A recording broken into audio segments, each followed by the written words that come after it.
Dear students, good afternoon all of you. Last ക്ലാസ്സിൽ നമ്മൾ non allied മൂവ്മെന്റിനെ പറ്റിയിട്ടാണ് discuss ചെയ്തത് അല്ലെ. സെക്കൻഡ് വേൾഡ് വാറിന് ശേഷം USSRും USA ടു ഡൊമിനന്റ് പവേഴ്സ് ആയിട്ട് എമൂവ് ചെയ്തു.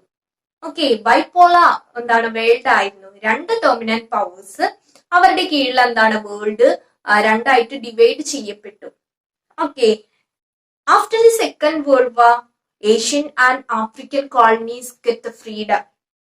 ഈ Asian African countries second world വാറിന് ശേഷം അവര് ഇൻഡിപെൻഡന്റ് ആയി. ഇന്ത്യ അടക്കമുള്ള ഏഷ്യൻ കൺട്രീസ് ഇൻഡിപെൻഡന്റ് ആയി. ഈ ഇൻഡിപെൻഡന്റ് ആയിട്ടുള്ള ഏഷ്യൻ ആഫ്രിക്കൻ കൺട്രീസ് എന്ത് ചെയ്തു? ഈ ഒരു USSR ബ്ലോക്കിലോ USA ബ്ലോക്കിലോ ജോയിൻ ചെയ്യാതെ ഇൻഡിപെൻഡന്റ് ആയിട്ട് നിൽക്കാൻ വേണ്ടി ഡിസൈഡ് ചെയ്തു. ഓക്കെ, അതിന്റെ ഫലമായിട്ടാണ് എന്ത് ഫോം ചെയ്തിട്ടുള്ളത്? നോൺ അലൈഡ് മൂവ്മെന്റ് ഫോം ചെയ്യപ്പെട്ടിട്ടുള്ളത്. ഓക്കെ, ഇപ്പൊ വേൾഡിൽ USSR USA രണ്ട് ഡൊമിനന്റ് പവേഴ്സ് ആയിട്ട് ഇങ്ങനെ നിൽക്കുകയാണ്. അവർ തമ്മിൽ കോൾഡ് വാർ ആണ്. ഓക്കെ, എന്താണ് called war? What is called war? Called war is the diplomatic conflict between USA and USSR. USSRും USയും തമ്മിലുള്ള ഡിപ്ലോമാറ്റിക് വാറിനെയാണ് നമ്മൾ എന്തെന്ന് പറയുന്നത്? കോൾഡ് വാർ എന്ന് പറയുന്നത്. ഈ കോൾഡ് വാർ ക്രിയേറ്റ് ചെയ്തിട്ടുള്ള ഒരു പ്രോബ്ലം ആണ് ഇനി നമുക്ക് പഠിക്കാനുള്ളത്. വെസ്റ്റ് ഏഷ്യ എന്ന് പറയുന്ന ഒരു ഭാഗം നിങ്ങളുടെ ടെക്സ്റ്റ് ബുക്കിൽ കാണാം. വെസ്റ്റ് ഏഷ്യയിൽ ഉണ്ടായിട്ടുള്ള പ്രോബ്ലംസിനെ പറ്റിയിട്ടാണ് നമുക്ക് ഡിസ്കസ് ചെയ്യാനുള്ളത്. ഓക്കെ, വെസ്റ്റ് ഏഷ്യയിലെ ഈ പ്രോബ്ലം കോൾഡ് വാറിന്റെ റിസൾട്ട് ആയിരുന്നു എന്നത് നിങ്ങൾ പ്രത്യേകം നോട്ട് ചെയ്ത് വെക്കുക. ഈ ഒരു ഭാഗത്ത് നിന്ന് അധികം വൺ വേർഡ് ക്വസ്റ്റ്യൻസ് ആണ് ചോദിക്കാറുള്ളത്. essay ഒന്നും പൊതുവായിട്ട് ഈ ഒരു ഭാഗത്ത് നിന്ന് കാണാറില്ല. One word questions, short answer ക്വസ്റ്റ്യനും വരുന്ന ഒരു ഭാഗമാണ്. നന്നായിട്ട് മനസ്സിലാക്കുക.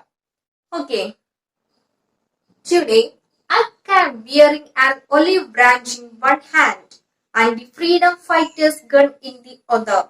Don't let the olive leaves fall from my hand. See students, ഈ വേർഡ്സ് സ്ക്രീനിൽ കണ്ട ഈ വേർഡ്സ് നിങ്ങൾ ശ്രദ്ധിച്ചോ? പാലസ്തീൻ ലിബറേഷൻ ഓർഗനൈസേഷന്റെ പ്രസിഡന്റ് ആയിരുന്ന, പാലസ്തീൻ ലിബറേഷൻ ഓർഗനൈസേഷൻ അതായത് PLOയുടെ ചെയർമാൻ ആയിരുന്ന, ഫൗണ്ടർ ചെയർമാൻ ആയിരുന്ന യാസർ അറാഫത്ത് UNOയില് നടത്തിയിട്ടുള്ള ഒരു സ്പീച്ചിന്റെ ഇമ്പോർട്ടന്റ് ആയിട്ടുള്ള ഭാഗമാണ് ഈ കൊടുത്തിട്ടുള്ളത്. എന്താണ് അദ്ദേഹം പറയുന്നത്? യാസർ അറാഫത്ത് എന്താണ് അദ്ദേഹം പറയുന്നത്? എന്റെ ഒരു കയ്യില് ഒലീവ് ലീവ്സ് ആണ്. ഒലീവ് ലീവ്സ് എന്തിന്റെ സിമ്പിൾ ആണ്? പീസിന്റെ സിമ്പിൾ ആണ്. മറു കയ്യിൽ ഗണ്ണാണ് അല്ലെ. ആ ഒലീവ് ലീവ്സ് എന്റെ കയ്യിൽ നിന്നും, പീസ് എന്റെ കയ്യിൽ നിന്നും നഷ്ടപ്പെടാതിരിക്കട്ടെ എന്നാണ് യാസർ അറാഫത്ത് പറയുന്നത്. നിങ്ങൾക്ക് എല്ലാവർക്കും യാസർ അറാഫത്തിനെ പറ്റി അറിയുന്നുണ്ടായിരിക്കും. അദ്ദേഹത്തിന്റെ ഡെത്ത് പോലെ വളരെയധികം മീഡിയാസ് ന്യൂസ് ചെയ്തിരുന്ന ഒരു കാര്യമാണ്. മീഡിയാസിലൊക്കെ യാസർ അറാഫത്തിന്റെ ഡെത്ത് ഒരു കാലത്ത് നന്നായിട്ട് ഇടം പിടിച്ചിരുന്നു. Okay, who was Yasser Arafat? ആരാണ് Yasser Arafat? He was a chairman of Palestine Liberation Organisation. Okay, Palestine വിമോചന സംഘടനയുടെ ചെയർമാനാണ് യാസർ അറാഫത്ത്. സി, ഇനി എന്താണ് Palestine problem? West Asia, Palestine Palestine ഇസ്രയേലൊക്കെ പെടുന്ന എവിടെയാണ്? വെസ്റ്റ് ഏഷ്യയിലാണ്. ഇനി എങ്ങനെയാണ് പലസ്തീൻ പ്രോബ്ലം എമേർജ് ചെയ്യുന്നത്? എല്ലാവർക്കും ഒരു കൺഫ്യൂഷൻ ഉണ്ടായിരിക്കും. കാരണം ടുഡേ നമ്മൾ ഇന്നും കേട്ടുകൊണ്ടിരിക്കുന്നതാണ് പലസ്തീൻ ഇസ്രയേൽ പ്രോബ്ലം. പലസ്തീനില് ഇസ്രയേൽ നടത്തുന്ന അറ്റാക്കിനെ കുറിച്ചിട്ട് ദിനംപ്രതി ന്യൂസുകളിൽ വരാറുണ്ട്. ആരിപ്പോൾ അങ്ങനെയുള്ള ന്യൂസുകളൊന്നും ശ്രദ്ധിക്കാറില്ല എന്ന് വേണം പറയാൻ. പലസ്തീനിൽ ഇസ്രയേൽ നടത്തുന്ന അറ്റാക്ക് മൂലം ധാരാളം പേര് കൊല്ലപ്പെടുന്നുണ്ട്. ഓക്കെ, എങ്ങനെയാണ് ഈ പലസ്തീൻ ഇസ്രയേൽ പ്രോബ്ലം വേൾഡിൽ എമേർജ് ചെയ്തെന്ന് നമുക്ക് നോക്കാം. Until the First World War, the territory including Palestine was the part of the Turkish Empire. As the Turkey was defeated in the war, Britain took over the region. Since the Jews helped Britain in the war, then the British Foreign Secretary Arthur Balfour declared the establishment of a Jewish nation in West Asia as a reward. It is known as Balfour Declaration. See students, first world war വരെ നമ്മളുടെ Palestine include ചെയ്യപ്പെട്ടിട്ടുള്ള west ഏഷ്യയിലെ territories എന്താണ് നമ്മളെ Turkish എംപയറിന്റെ പാർട്ടായിരുന്നു. First world war വരെ നമ്മളുടെ west Asia ആരുടെ ഭാഗമായിരുന്നു? Turkish എംപയറിന്റെ ഭാഗമായിരുന്നു. ഫസ്റ്റ് വേൾഡ് വാറിൽ ബ്രിട്ടൻ തുർക്കിഷ് എംപയറിന്റെ കയ്യിൽ നിന്നും ഈ ഒരു റീജിയൻ എന്താണ് ക്യാപ്ചർ ചെയ്തു. അങ്ങനെ ഈ ഒരു റീജിയൻ ആരുടെ കൺട്രോളിലാണ് എത്തിയത്? നമ്മളുടെ ബ്രിട്ടന്റെ കൺട്രോളിൽ എത്തുകയും ചെയ്തു. ടീച്ചർ ഫസ്റ്റ് വേൾഡ് വാറിന്റെ സമയത്ത് പറഞ്ഞിരുന്നു, നിങ്ങൾ ശ്രദ്ധിച്ചിട്ടുണ്ടോ എന്ന് അറിയില്ല. എന്താണ് ഫസ്റ്റ് വേൾഡ് വാറിൽ ജൂതന്മാര് നമ്മളുടെ ബ്രിട്ടനെ എന്താണ് വാറിൽ നന്നായിട്ട് ഹെൽപ്പ് ചെയ്തിരുന്നു അല്ലെ? ഓർക്കുന്നുണ്ടോ ടീച്ചർ പണ്ട് പറഞ്ഞത്? ഓക്കെ, ഇതിന്റെ റിവാർഡായിട്ട് ജൂത്സിന് എന്താണ് ഈ ഒരു വെസ്റ്റ് ഏഷ്യയില്, ഓക്കെ ഇപ്പൊ വെസ്റ്റ് ഏഷ്യ തുർക്കികളുടെ കയ്യിലല്ല, ബ്രിട്ടന്റെ കയ്യിലാണ്. വെസ്റ്റ് ഏഷ്യയില് ഒരു പ്രത്യേക നേഷൻ എന്താണ് എസ്റ്റാബ്ലിഷ് ചെയ്ത് തരാമെന്ന് ബ്രിട്ടന്റെ ഫോറിൻ സെക്രട്ടറി ആയിട്ടുള്ള ആർതർ ബാൽഫർ ഡിക്ലെയർ ചെയ്തു. ഈ ഒരു ഡിക്ലറേഷനെ നമ്മൾ ബാൽഫർ ഡിക്ലറേഷൻ എന്നാണ് വിളിക്കുന്നത്. ഓക്കെ, സി ബാൽഫർ ഡിക്ലറേഷൻ വരുന്നതിന് എത്രയോ മുന്നേ തന്നെ സിയോണിസം എന്ന് പറയുന്ന ഇന്റർനാഷണൽ മൂവ്മെന്റ് സ്റ്റാർട്ട് ചെയ്തിരുന്നു. ഈ ഒരു സിയോണിസം എന്ന് പറയുന്ന ഈ മൂവ്മെന്റിന്റെ ഇന്റർനാഷണൽ മൂവ്മെന്റിന്റെ ഒബ്ജക്റ്റീവ് എന്ന് പറയുന്നത് establishment of a homeland for Jews. അതായത് ജർമ്മനിയിലെ ജൂതന്മാര് ഹിറ്റ്ലറുടെ കീഴിൽ ഭയങ്കര ബുദ്ധിമുട്ടുകൾ അനുഭവിച്ച് ഫേസ് ചെയ്തുകൊണ്ടിരിക്കുകയാണ് അല്ലെ? ആ ഒരു സമയത്താണ് എന്ത് സിയോണിസം എന്ന് പറയുന്ന ഒരു മൂവ്മെന്റ് ഫോം ചെയ്യുന്നത്. അതിന്റെ ഒബ്ജക്റ്റീവ് എന്തായിരുന്നു? Establishment of a homeland for Jews. ജൂതന്മാർക്ക് മാത്രമായിട്ട് ഒരു പ്രത്യേക നേഷൻ, ഓക്കെ ഒരു ഹോംലാൻഡിന്റെ എസ്റ്റാബ്ലിഷ്മെന്റ് ആവശ്യപ്പെട്ടുകൊണ്ടിട്ടാണ് സിയോണിസം എന്ന് പറയുന്ന മൂവ്മെന്റ് സ്റ്റാർട്ട് ചെയ്തത്. ബാൽഫർ ഡിക്ലറേഷൻ, സിയോണിസം മാറിപ്പോവരുത്. ഓക്കെ, ഇങ്ങനെ ഇരിക്കെ ബാൽഫോർ ഡിക്ലറേഷൻ ഒക്കെ വന്നു. 1948 ഇസ്രയേൽ എന്ന് പറയുന്ന ഒരു പ്രത്യേക നേഷൻ, ജൂസ് നേഷൻ നമ്മളുടെ വെസ്റ്റ് ഏഷ്യയില് എസ്റ്റാബ്ലിഷ് ചെയ്യപ്പെട്ടു. ഓക്കെ, ജൂസ് എന്ന് പറഞ്ഞാൽ ക്രിസ്ത്യൻസ് ആണ്. വെസ്റ്റ് ഏഷ്യ എന്ന് പറയുന്ന എന്താണ്? അറേബ്യൻ നേഷൻസ് ആണ് അവിടെ ഉള്ളത്. വെസ്റ്റ് ഏഷ്യയില് അറേബ്യൻ നേഷൻസ് ആണ്. അതിന്റെ ഇടയിലാണ് നമ്മളെ ബ്രിട്ടൻ കൊണ്ടുപോയിട്ട് എന്ത് സ്ഥാപിച്ചത്? ഇസ്രയേൽ എന്ന് പറയുന്ന ജൂതിഷ് നേഷൻ എസ്റ്റാബ്ലിഷ് ചെയ്തത്. ഓൾറെഡി ഇതെന്താണ് പല കോൺഫ്ലിക്റ്റിനും കാരണമായി. ഇസ്രയേലും വെസ്റ്റ് ഏഷ്യയും തമ്മിൽ ധാരാളം വാറില് ഏർപ്പെട്ടു. ഈ ഒരു വാറില് ഇസ്രയേൽ എന്താണ് വെസ്റ്റ് ഏഷ്യയിലെ അറബ് നേഷൻ ആയിട്ടുള്ള പലസ്തീൻ എന്ന് പറയുന്ന ഒരു ടെറിട്ടറി പിടിച്ചെടുത്തു. ഓക്കെ, അതുവരെ പലസ്തീനിൽ ഉണ്ടായിട്ടുള്ള പീപ്പിൾസ് എന്താണ് പലസ്തീൻ വിട്ടുപോവാന് ഫോഴ്സ് ചെയ്യപ്പെട്ടു. അങ്ങനെ അവര് പലസ്തീൻ ഉപേക്ഷിച്ചിട്ട് എന്താണ് അവര് പല ആൾക്കാരെന്താണ് മറ്റുള്ള നേഷൻസിലേക്ക് മൈഗ്രേറ്റ് ചെയ്തു. കാരണം ഇസ്രയേൽ എന്താണ് പലസ്തീനില് ഭയങ്കര അറ്റാക്കാണ് നടത്തിയത്. ഷെല്ലും ബോംബും ഒക്കെ ഇട്ട് ഭയങ്കര അറ്റാക്ക് നടത്തി. കാരണം യുദ്ധത്തിൽ പലസ്തീൻ അവര് പിടിച്ചെടുത്തു. ഓക്കെ, അതിന്റെ ഫലമായിട്ട് പലസ്തീനുള്ള ആൾക്കാർക്ക് അവരുടെ എന്താണ് മദർലാൻഡ് നഷ്ടമായി. പാകിസ്ഥാൻ വന്ന് ഇന്ത്യയിൽ നിന്ന് നമ്മളേനെ തുരത്തിയാലുള്ള ഒരവസ്ഥ. അതുവരെ നമ്മളുടെ എന്താണ് മദർലാൻഡാണ്, നമ്മൾ ജനിച്ചതും ജീവിച്ചതും അവിടെയാണ്. ഈ ഒരു അവസ്ഥയാണ് പലസ്തീനിലെ ജനങ്ങൾക്ക് ഉണ്ടായത്. ഓക്കെ, ഇന്നെന്താണ് പലസ്തീൻ എന്ന് പറയുന്നത് തീരാത്ത ഒരു മുറിവാണെന്ന് നമുക്ക് പറയാം. സി, എന്താണ് നമ്മളുടെ വെസ്റ്റ് ഏഷ്യയിൽ സംഭവിച്ചത്? ഫസ്റ്റ് വേൾഡ് വാറില് എന്താണ് ബ്രിട്ടൻ തുർക്കി എംപയറിന്റെ കയ്യിൽ നിന്ന് വെസ്റ്റ് ഏഷ്യ ക്യാപ്ചർ ചെയ്യുകയും ഈ ഒരു വാറില് ജൂസ് എന്താണ് ബ്രിട്ടനെ ഹെൽപ്പ് ചെയ്യുകയും ചെയ്തു. അതിന് റിവാർഡായിട്ട് നമ്മളുടെ ജൂസിന് എന്താണ് വെസ്റ്റ് ഏഷ്യയിലെ ഒരു ജൂതിഷ് നേഷൻ നൽകാമെന്ന് ബ്രിട്ടൻ ഫോറിൻ സെക്രട്ടറി ആയിട്ടുള്ള ആർതർ ബാൽഫർ ഡിക്ലെയർ ചെയ്തു. സോ ആ ഡിക്ലറേഷനെയാണ് നമ്മൾ എന്തെന്ന് പറയുന്നത്? ബാൽഫർ ഡിക്ലറേഷൻ എന്ന് പറയുന്നത്. At the same time, the movement of Zionism was formed. Okay, എന്തായിരുന്നു സിയോണിസത്തിന്റെ എയിം എന്ന് പറയുന്ന ഒബ്ജക്റ്റീവ്? എന്തായിരുന്നു? എസ്റ്റാബ്ലിഷ്മെന്റ് ഓഫ് എ സ്പെഷ്യൽ ജൂതിഷ് നേഷൻ, അല്ലെ? A separate nation for Jews. ജൂതന്മാർക്ക് ഒരു പ്രത്യേക എന്താണ് നേഷൻ എസ്റ്റാബ്ലിഷ് ചെയ്യുക എന്ന എയിമോട് കൂടിയിട്ടാണ് നമ്മുടെ സിയോണിസം എന്ന് പറയുന്ന മൂവ്മെന്റ് ഫോം ചെയ്യപ്പെട്ടിട്ടുള്ളത്. Okay, finally in 1948 a Jewish nation named Israel was formed in West Asia. Okay, അങ്ങനെ വെസ്റ്റ് ഏഷ്യയില് 1948 എന്താണ് ഒരു ജൂതിഷ് നേഷൻ ഫോം ചെയ്യപ്പെട്ടു. ആ ജൂതിഷ് നേഷന്റെ പേരെന്താണ്? ഇസ്രയേൽ. നിങ്ങൾ എല്ലാവരും കേട്ടിട്ടുണ്ടാവും ഇസ്രയേൽ എന്ന് പറയുന്ന നേഷനെ പറ്റിട്ട്. Israel Palestine problem. Okay, west Asia എന്ന് പറഞ്ഞാൽ എന്താണ്? അറബ് സ്റ്റേറ്റ്സ് ആണ് അവിടെ കൂടുതൽ വരുന്നത്. സൗദി അറേബ്യ അങ്ങനെയുള്ള അറബ് സ്റ്റേറ്റ്സ് ആണ്, അറബ് നേഷൻസ് ആണ്. ഈ അറബ് നേഷൻസിന്റെ ഇടയിലാണ് ബ്രിട്ടൻ പോയിട്ട് ഇസ്രയേൽ എന്ന് പറയുന്ന ജൂതിഷ് നേഷൻ എസ്റ്റാബ്ലിഷ് ചെയ്തത്. ഇത് എന്താണ് അറബ് നേഷൻസും ഇസ്രയേലും തമ്മിലുള്ള കോൺഫ്ലിക്റ്റിന് റീസൺ ആയിട്ട് മാറുകയും അങ്ങനെ ഇസ്രയേലും എന്താണ് അറബ് നേഷൻസ് തമ്മിൽ ധാരാളം കോൺഫ്ലിക്റ്റ് ഉണ്ടാവുകയും ചെയ്തു. ഈ ഒരു കോൺഫ്ലിക്റ്റില് നമ്മളെ ഇസ്രയേല് പലസ്തീൻ എന്ന് പറയുന്ന അറബ് ടെറിട്ടറി പിടിച്ചെടുത്തു. ഓക്കെ, പലസ്തീൻ എന്ന് പറയുന്ന അറബ് ടെറിട്ടറി പിടിച്ചെടുത്തു. അങ്ങനെ പലസ്തീനിലെ പീപ്പിൾസ് എന്താണ് മറ്റുള്ള അറബ് നേഷൻസിലേക്ക് മൈഗ്രേറ്റ് ചെയ്തു. അവരുടെ നാട്ടിൽ നിന്ന് പോവാൻ എന്താണ് ഫോഴ്സ് ചെയ്യപ്പെട്ടു.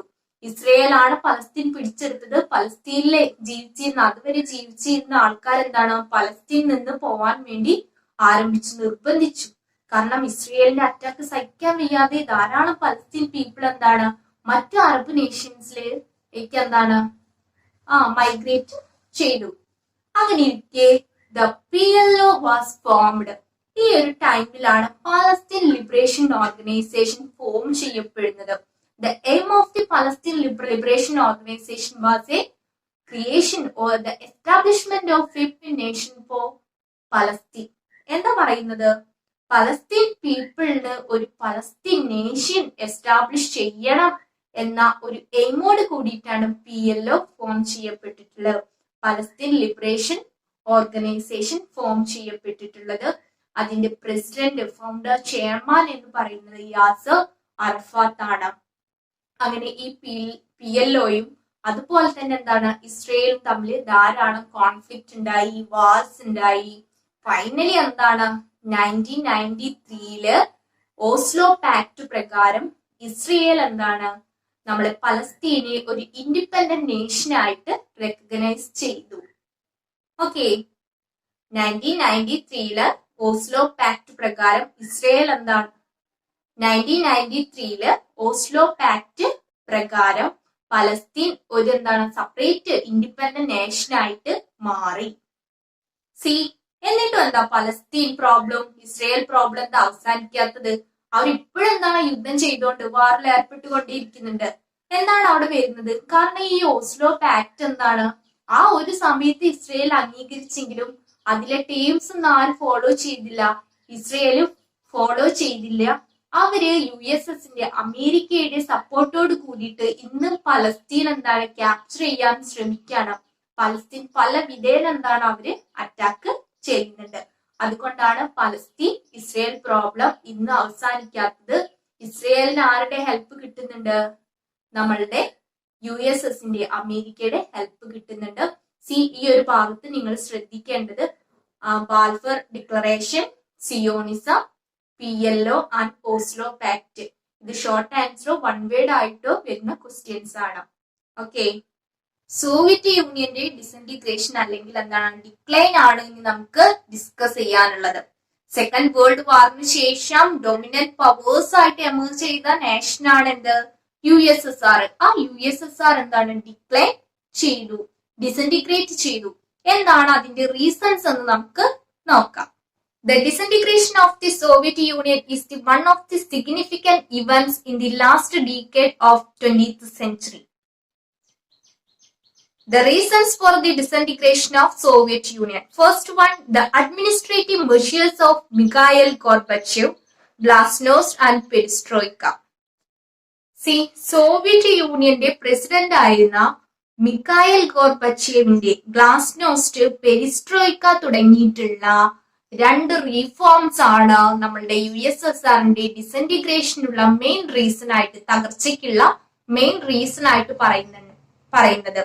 ഗ്ലാസ്നോസ്റ്റും പെരിസ്ട്രോയിക്കും എന്താണെന്നുള്ളത് എക്സ്ട്രാ റീഡിങ്ങിന് നിങ്ങളുടെ പേജ് നമ്പർ 47 കൊടുത്തിട്ടുണ്ട്. എല്ലാവരും അത് വായിച്ചു നോക്കുക. നമുക്ക് ഇവിടെ ഇത്ര മാത്രം പഠിച്ചാൽ മതി. Reasons for the disintegration of USSR. First one, the reforms of Mikhail Gorbachev, Perestroika and Glasnost. Okay. Second one, deviation from the basic principles of socialism.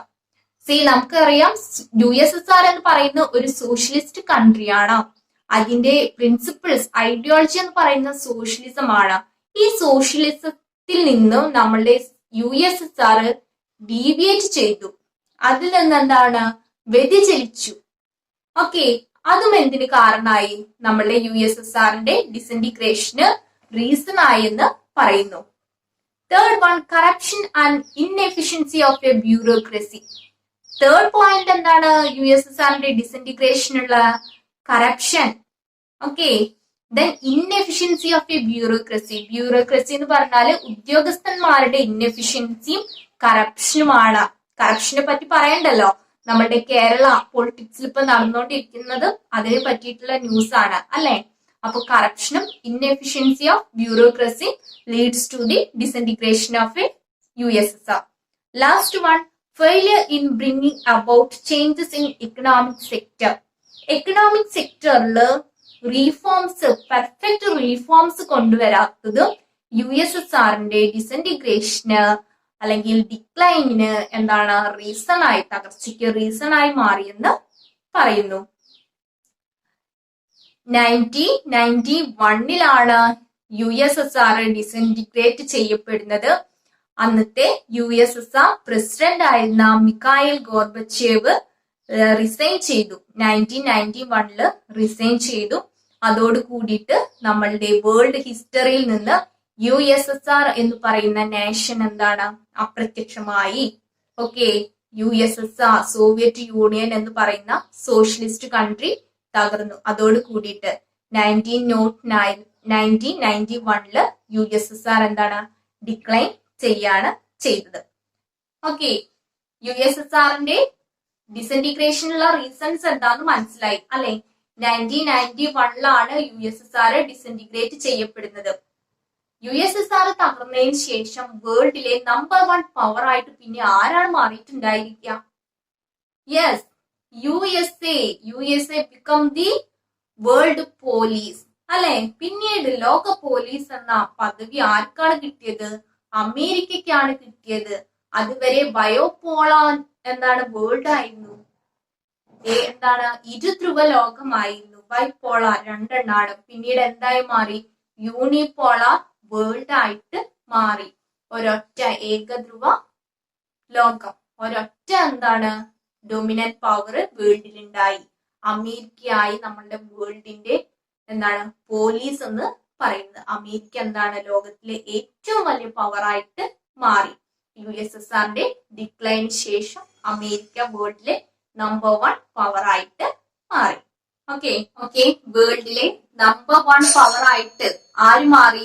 നമ്മളുടെ USA മാറി. അവരുടെ ഡൊമിനൻസ് വേൾഡില് മെയിൻറ്റെയിൻ ചെയ്യാൻ വേണ്ടി കുറച്ച് പോളിസീസ് അഡോപ്റ്റ് ചെയ്തിരുന്നു. ഏതൊക്കെയാണ് ആ policies എന്ന് നമുക്ക് നോക്കാം. First one, utilizing international agencies. America provided financial and military aids to the countries of world. എങ്ങനെയാണ് അമേരിക്ക അവരുടെ ഡൊമിനൻസ് മെയിൻറ്റെയിൻ ചെയ്തത്? ഫസ്റ്റ് വൺ എന്ന് പറയുന്നത് they provided military and financial aid to the other countries. വേൾഡിലെ മറ്റുള്ള എന്താണ് നേഷൻസിന് അവര് military ഹെൽപ്പും അതേപോലെ ഫിനാൻഷ്യൽ ഹെൽപ്പും നൽകി. നമ്മൾ എന്താണ് ഫിനാൻഷ്യലി ഹെൽപ്പ് ചെയ്യുന്ന ആൾക്കാരോട് നമുക്ക് പ്രത്യേക ഒരു അടുപ്പാണ് അല്ലെ. അങ്ങനെ എന്താണ് അമേരിക്ക ഇങ്ങനെ മറ്റു രാജ്യങ്ങൾക്കൊക്കെ ധാരാളം ലോണ് കൊടുത്തു, അതേപോലെ മിലിറ്ററി എയ്ഡ്സ് കൊടുത്തു. അങ്ങനെ അവരുടെ എന്താണ് ഡൊമിനൻസ് വേൾഡിൽ മെയിൻറ്റെയിൻ ചെയ്തു. Second one extended military alliances. Extended military alliances. C അവരെന്താണ് അമേരിക്കയ്ക്ക് നല്ലൊരു മിലിറ്ററി അലയൻസ് ഉണ്ട്, മിലിറ്ററി ആർമി ഉണ്ട്. ഇറാഖിലും ഇറാനിലും ഒക്കെ അമേരിക്ക നടത്തിയിട്ടുള്ള വാറുകൾ നമുക്കറിയാം. ഇതൊക്കെ വേൾഡിൽ എന്താണ് അവരുടെ ഡൊമിനൻസ് മെയിൻറ്റെയിൻ ചെയ്യാൻ വേണ്ടിയിട്ടാണ് ഇത് അവര് നടത്തിയത്. ഓക്കെ, അപ്പൊ അവര് അമേരിക്ക എന്താണ് അമേരിക്ക ആരെങ്കിലും ഒപ്പോസ് ചെയ്താൽ എന്താണ് അവരെ എന്താണ് ആക്രമിക്കുക എന്നുള്ളത്, അവരുടെ ഡൊമിനൻസ് നിലനിർത്താൻ വേണ്ടി അവരെ ആക്രമിക്കുക എന്നുള്ളത് അമേരിക്കയുടെ ഒരു പോളിസിയാണ്. Last one media were used to promote America's vested interest. See എന്താ പറയുന്നത്, അമേരിക്കയുടെ ഇൻട്രസ്റ്റ് പ്രൊമോട്ട് ചെയ്യാൻ അവരെന്താണ് മീഡിയാസിനെ യൂസ് ചെയ്തു. അമേരിക്കയിൽ എന്താണ് അമേരിക്കയുടെ താല്പര്യങ്ങൾ മാത്രം അവരെന്താണ് ലോകത്തിന് മുന്നിൽ കാണിച്ചു കൊടുത്തു, അവരുടെ ഇൻട്രസ്റ്റ് കാണിച്ചു കൊടുത്തു. ഓക്കെ, ഈ 3 മെത്തേഡിലൂടെയാണ് നമ്മളുടെ അമേരിക്ക വേൾഡിൽ അവരുടെ ഡോമിനൻസ് നിർത്തിപ്പോരുന്നത്. ഇന്ന് നമുക്ക് അറിയാം USA പ്രസിഡന്റിനെ പറ്റിയിട്ട് അല്ലെ. കാരണമില്ലാതെ എന്താണ് അവരെ അറ്റാക്ക് ചെയ്യും. അവരെ ആരാണ് ഒപ്പോസ് ചെയ്യുന്നത് അവരെ അറ്റാക്ക് ചെയ്യും. സദ്ദാം ഹുസൈനെ പറ്റിയിട്ടൊക്കെ കേട്ടിട്ടില്ലേ നിങ്ങള്? അദ്ദേഹത്തെ എന്താണ് തൂക്കിക്കൊല്ലുന്നൊക്കെ ലൈവായിട്ട് TV കാണിച്ചിരുന്നതാണ്. ഇതൊക്കെ എന്താണ് അമേരിക്കയുടെ ഇൻട്രസ്റ്റ് ആണ് കാണിക്കുന്നത്. ഒരു നല്ലൊരു ലീഡർ അല്ലെ, അറിയപ്പെടുന്ന എന്താണ് ലീഡറെ തൂക്കിക്കൊല്ലുന്ന കാണിക്കുക, അവിടെയൊക്കെ ആരുടെ ഇൻട്രസ്റ്റ് ആണ്? അമേരിക്കയുടെ ഇൻട്രസ്റ്റ് ആണ്. അമേരിക്കയെ മറ്റുള്ള നേഷൻസും കൂടി എന്താണ് പേടിക്കണം എന്നത് മൂലം എന്താണ് അവര് കാണിക്കണം, എന്നെ നിങ്ങളൊക്കെ പേടിക്കണം അല്ലെ. അതിനു വേണ്ടിയിട്ട് എന്താണ് അവരുടെ വലിയ വലിയ കാര്യങ്ങൾ അവര് TV മീഡിയാസ് വഴിയൊക്കെ നമുക്ക് സ്പ്രെഡ് ചെയ്ത് തരികയാണ്. ഓക്കെ, സി സ്റ്റുഡൻസ്, വേൾഡ് എന്താണ് യൂണിപോളാർ ആയിട്ട് മാറി അല്ലെ. അമേരിക്ക മാത്രം വേൾഡിലെ മേജർ പവർ ആയിട്ട് മാറി. എങ്ങനെയൊക്കെയാണ് അമേരിക്ക അവരുടെ ഡൊമിനൻസ് വേൾഡിൽ മെയിൻറ്റെയിൻ ചെയ്യുന്നത് എന്ന് നിങ്ങൾക്ക് മനസ്സിലായി. നെക്സ്റ്റ് നമുക്ക് ഡിസ്കസ് ചെയ്യാനുള്ളത് നിയോ ഇംപീരിയലിസം എന്ന് പറയുന്ന ചെറിയൊരു പാർട്ടാണ്. Okay, what is neo imperialism? എന്താ നിയോ ഇംപീരിയലിസം? ഇംപീരിയലിസം എവിടെയോ കേട്ടിട്ടുണ്ട്. ഈ ചാപ്റ്ററിന്റെ ഫസ്റ്റ് ഭാഗത്ത് തന്നെയാണ് നിങ്ങൾ ഇംപീരിയലിസം എന്ന് കേട്ടിട്ടുള്ളത്. കോളനൈസേഷൻ എന്താണ് ഇംപീരിയലിസം ആയിട്ട് ചേഞ്ച് ചെയ്തു അല്ലെ. ഇംപീരിയലിസം എന്ന് പറഞ്ഞാൽ എന്താണ് ഒരു നേഷൻ മറ്റൊരു നേഷന്റെ മുകളിൽ ഇമ്പോസ് ചെയ്യുന്ന എന്താണ് മിലിറ്ററി, സോഷ്യൽ, എക്കണോമിക് കൺട്രോളിനെയാണ്, ഡൊമിനൻസിനെയാണ് നമ്മൾ എന്ത് പറയുന്നത് ഇംപീരിയലിസം എന്ന് പറയുന്നത്. ഇന്ന് എല്ലാ നേഷൻസും ഇൻഡിപെൻഡന്റ് ആണ്, കോളനീസ് ഒന്നുമില്ല. പക്ഷെ പിന്നെ എങ്ങനെയാ നിയോ ഇംപീരിയലിസം വന്നത്? ഇന്നും ഒരു തരത്തിലുള്ള ഇംപീരിയലിസം വേൾഡിൽ ഉണ്ട് എന്നാണ് നമുക്ക് പറയേണ്ടത്. നമ്മൾ നിത്യേന ഡെയിലി യൂസ് ചെയ്യുന്ന മെറ്റീരിയൽസ് അല്ലെ, അതൊക്കെ നമ്മളുടെ നേഷന്റെ ആണോ? അല്ല. ചൈനീസ് പ്രൊഡക്റ്റ് ഉണ്ട്, റഷ്യൻ പ്രൊഡക്റ്റ് ഉണ്ട്, ജപ്പാൻ പ്രൊഡക്റ്റ് ഉണ്ട്, അമേരിക്കൻ പ്രൊഡക്റ്റ് ഉണ്ട്. പല നേഷന്റെ പ്രൊഡക്റ്റും നമ്മൾ ഡെയിലി യൂസ് ചെയ്യുന്ന എന്താണ് കമ്മോഡിറ്റീസിലുണ്ട് അല്ലെ. ഇവിടെയാണ് എന്ത് നിയോ ഇംപീരിയലിസം എന്ന് പറയുന്ന വേർഡിന് വളരെ എന്താണ് ഇമ്പോർട്ടൻസ് കൊടുക്കേണ്ടത്. ഓക്കെ, എന്താണ് നിയോ ഇംപീരിയലിസം എന്ന് നമുക്ക് നോക്കാം. Neo imperialism. In the post-war period, a new kind of imperialism emerged. Multinational companies which are registered in a country and functioning in many countries began to interfere in the economic, social and cultural sectors of the latter for serving the interests of the capitalist countries. It is known as neo-imperialism. See second world വാറിന് ശേഷമാണ് neo imperialism എന്ന് പറയുന്ന concept emerge ചെയ്യുന്നത്. നമുക്കറിയാം ഒരു നേഷനിൽ register ചെയ്ത് മറ്റു നേഷൻസിലും work ചെയ്യുന്ന ധാരാളം മൾട്ടിനാഷണൽ കമ്പനീസ് നമ്മളുടെ വേൾഡിലുണ്ട്.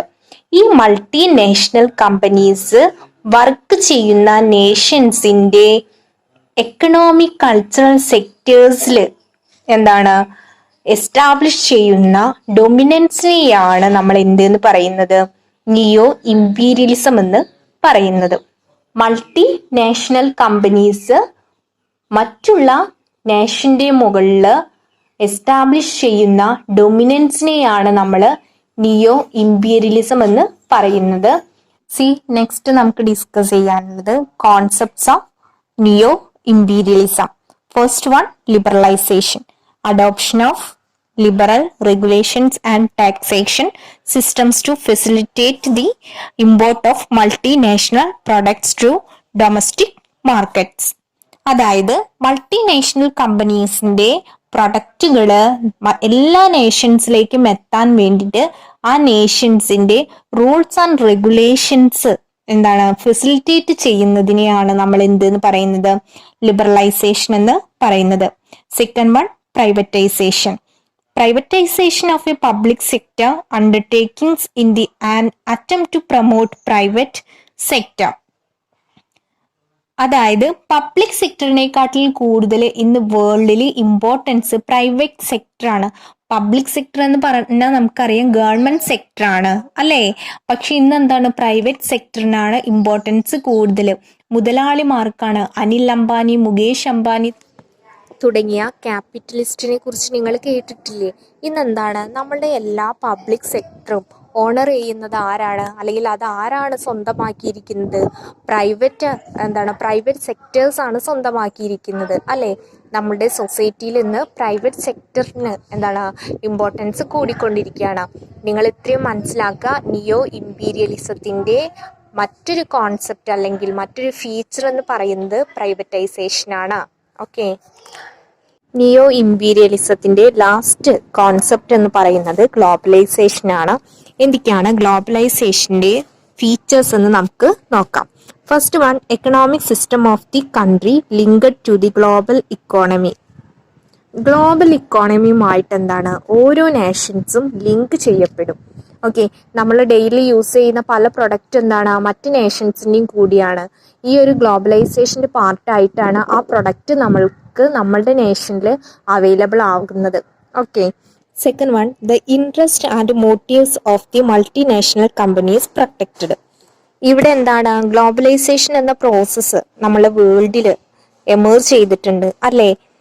അതായത് ഗ്ലോബലൈസേഷൻ എമേർജ് ചെയ്തത് മൂലം ഒരു നേഷന്റെ ഇൻട്രസ്റ്റോ അതിന്റെ മോട്ടീവ്സോ പ്രൊജക്റ്റ് ചെയ്യുന്നതിന് പകരം മൾട്ടിനാഷണൽ കമ്പനീസിന്റെ ഇൻട്രസ്റ്റിനാണ് കൂടുതൽ നമ്മൾ ഇമ്പോർട്ടൻസ് കൊടുക്കുന്നത്.